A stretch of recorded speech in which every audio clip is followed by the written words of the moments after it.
kaya. Bakit naman ikaw, Lola? Hindi naman ikaw makikisama. Sige, ikaw din, kamang-kama lang yan.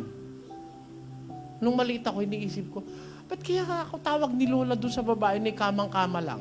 Aba, nung bandang huli nga, hindi napangasawa ng kuya ko yun eh. Kamang-kama nga. Abay, alas 9 na ng umaga, tirik ng araw, nasa kama pa rin. Oo. Yung lalaki nagluluto ng almusal. Siya parang senyora. Pag mag-aasawa ka't ganun,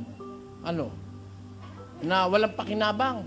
Yung nasa Biblia, sa kanya'y di kukulangin ng pakinabang.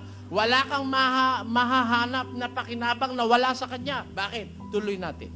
Gumagawa siya ng mabuti sa kanya at hindi kasamaan. Tamo, ginagawan niya ng mabuti yung asawa niya at hindi kasamaan. Kailan? Pag may sweldo? Pag may sweldo? Merong babae, mabuti pakitungo sa'yo pag buo sweldo mo eh. Di ba? Kung pupunasan ka pang pawis, dear, buo sweldo, marami. O talaga itong dear ko ito, inahaplos-haplos.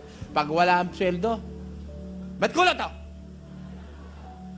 Paano magkakasya babayad lang kay Aling Pag wala na matitira dyan, napakawalang yamo sa mundi nila. Dal-dal na yan. Mumurahin ka pa.